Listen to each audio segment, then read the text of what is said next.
The spirit of 1945 returned to London, beginning at Churchill's statue and his speech that marked the end of the war. I say that in the long years to come, not only will the people of this island, but of the world, wherever the bird of freedom chirps in human hearts, look back to what we have done and they will say, do not despair. Do not yield to violence and tyranny.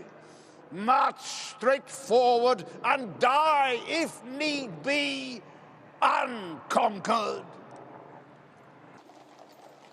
Even the finest of actors could never match the resonance those words must have had 80 years ago.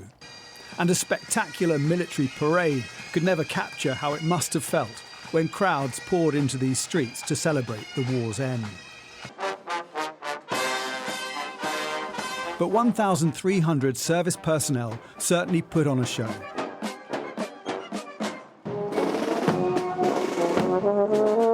Marching from a flag-draped cenotaph in Westminster to the Queen Victoria Memorial outside Buckingham Palace.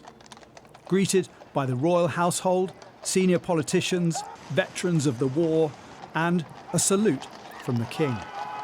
Representatives of the Commonwealth joined the parade, as did a country currently at war in Europe.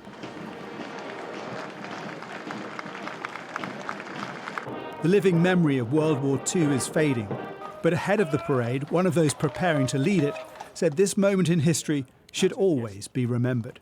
These things, of course, fade into history in terms of living memory. I think it's important that we continue to remember and commemorate it.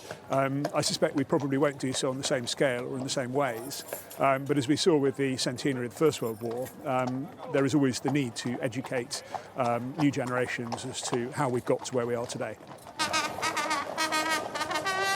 For all their finery and glinting armour, the immaculately dressed soldiers on this parade know that the thing that makes it special is the presence of former soldiers, the men and women who can say, I was there. Just a few hundred remain, among them Bernard Morgan, 100 years old, the youngest RAF sergeant to land in Normandy on D-Day, here speaking to Princess Catherine. For many in the crowd, the story is instilled in them through their relatives no longer with us. He worked in the RAF, so I want to follow his footsteps and join the RAF when I'm older. Yeah. His granddad was one of the very first air cadets in 1938, and he's always spoken to Zan about the air cadets. Afterwards, 30 war veterans aged 98 to 104 had tea with the King and Queen at Buckingham Palace. The oldest, Henry Ducker, who was serving in Italy on VE Day. The CEO came down from wherever he was and said, lads, the war's over. All who started to go, well, we're going home at last. I made many promises, but now we're going to go home. It's been wonderful, yeah. And I feel they put such a lovely show on for the ones who didn't come back.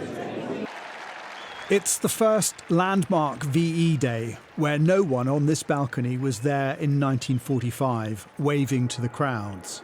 With each year, there are fewer of us who remember the moment this street became a sea of joy. But still, this spectacular salute to those who fell and those who came back matters. As the living thread to the past thins out, the lessons of the Second World War are no less important. Jason Farrell, Sky News.